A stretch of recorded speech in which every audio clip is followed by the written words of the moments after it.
between Israel and Hamas. More than 15 months of conflict that began with Hezbollah's brutal massacre on October the 7th. More than 15 months of terror for the hostages, their families, the Israeli people. More than 15 months of suffering by the innocent people of Gaza. Fighting in Gaza will stop, and soon the hostages will return home to their families.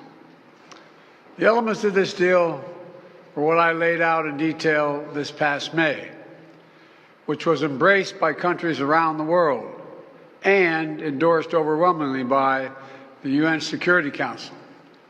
The deal is structured in 3 phases. Phase 1 will last 6 weeks. It includes a full and complete ceasefire, withdrawal of Israeli forces from all the populated areas of Gaza, and the release of a number of hostages held by Hamas, including women and elderly and the wounded. And I'm proud to say Americans will be part of that hostage release in Phase 1 as well. And the Vice President and I cannot wait to welcome them home. In exchange, Israel released hundreds of Palestinian prisoners. And during Phase 1, the Palestinians can also return to their neighborhoods in all the areas of Gaza. And the surge of humanitarian assistance into Gaza will begin. And the innocent people can have a greater access to these vital supplies. You know, during the next 6 weeks, Israel will negotiate the necessary arrangements to get Phase 2, which is a permanent end of the war. Let me say it again, a permanent end of the war. There are a number of details to negotiate to move from Phase 1 to Phase 2, but the plan says if negotiations take longer than 6 weeks, the ceasefire will continue as long as the negotiations continue. I've spoken to the Emir of Kuwait and the President of Egypt, and we have pledged to make sure the negotiations will keep moving forward for as long as it takes. Then, when Phase 2 begins, there will be an exchange for release of the remaining living hostages, including male soldiers, and all remaining Israeli forces will be withdrawn from Gaza, and the temporary ceasefire will become permanent. And finally, Phase 3, any final remains of hostages who have been killed will be returned to their families, and a major reconstruction plan for Gaza will begin. This is the ceasefire agreement I introduced last spring. Today, Hamas and Israel have agreed to that ceasefire agreement and the whole ending the war. You know, those of you who have followed the negotiations can attest, the road to this deal has not been easy. I've worked in foreign policy for decades. This is one of the toughest negotiations I've ever experienced. And we reached this point because of the pressure that Israel built on Hamas, backed by the United States. Hamas's longtime leader, Sinwar, was killed. Hamas's strongest supporter, Iran, launched attacks on Israel. And those attacks failed after my administration organized a coalition of nations to stop them. And after I ordered the U.S. ships and planes to come to Israel's defense, we also shaped Israel's strong and calibrated response, destroying Iran's air defenses, but avoiding an escalatory cycle of an all-out war.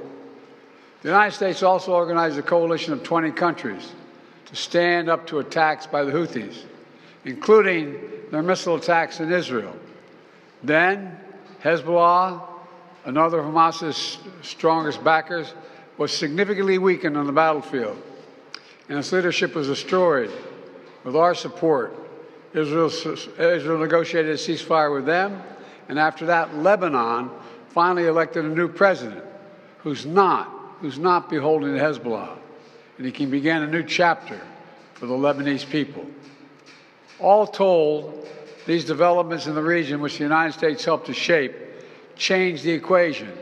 And so now, the terror network that once protected and sustained Hamas is far weaker.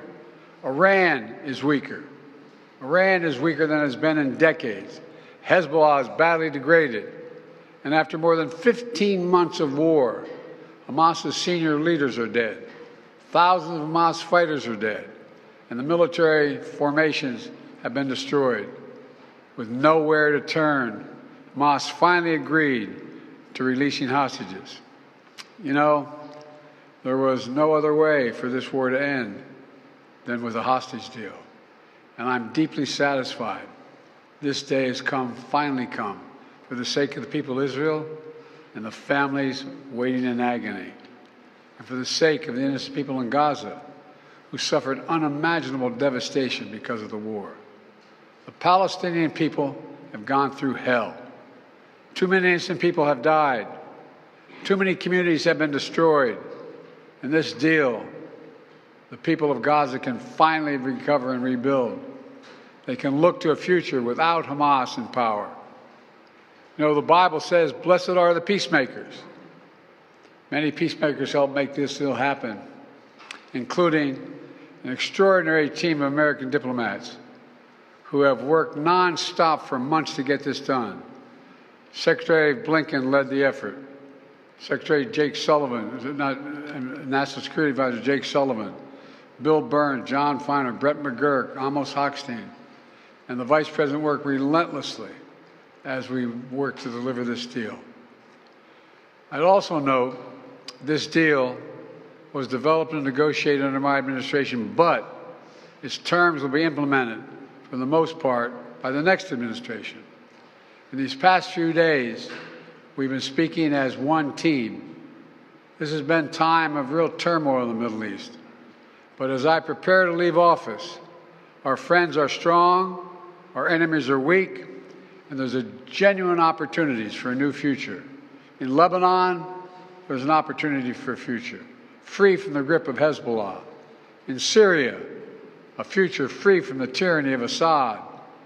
And for the Palestinian people, a credible pathway to a state of their own.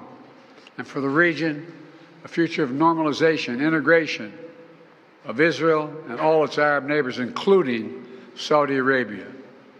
At the G20 in Delhi in September 23, I rallied key countries behind a vision of an economic corridor from India across the Middle East to Europe. That vision can now become a reality. There are risks as well, including ISIS and Iran, even in a badly weakened state. But we're handing off to the next team a real opportunity for a better future for the Middle East. I hope they will take it. Let me close with this. My friend for years in the United States Senate, former Senator George Mitchell, who did so much to forge peace in Northern Ireland, once said about diplomacy, he said, it is a 700 days of failure and 1 day of success. 700 days of failure and 1 day of success. Well, we've had many difficult days since Hamas began its terrible war. We've encountered roadblocks and setbacks. We've not given up. And now, after more than 400 days of struggle, a day of success has arrived. God bless all the hostages and their families. May God protect the troops of all those who work for peace. Mr. President, how do you see the future of Gaza now? As you were saying, the implementation of this deal will be in the hands of the next administration. And basically, they will shape the future of Gaza. So how do you see this future? And also, how much credit do you give to the Trump team for this deal? Trump is already taking credit for it. Well, you know, this is the exact framework of the deal I proposed back in May. Exact. And we got the world to endorse it. Secondly, it's America's support for Israel that helped them badly weaken Hamas and its backers and create the conditions for this deal. And thirdly, I knew this deal would have to be implemented by the next team, so I told my team to coordinate closely with the incoming team to make sure we're all speaking with the same voice, because that's what American presidents do. Thank you. In the, how many Americans will be released when the hostages are being released? All the exact detail of how many people are being held, how many bodies will be returned and less, will all be forthcoming. All of it, all of it. Thank you. This deal will hold. I'm confident. Thank you. Brooks credit for this, Mr. President, you or Trump? Is that a joke? Oh, thank you.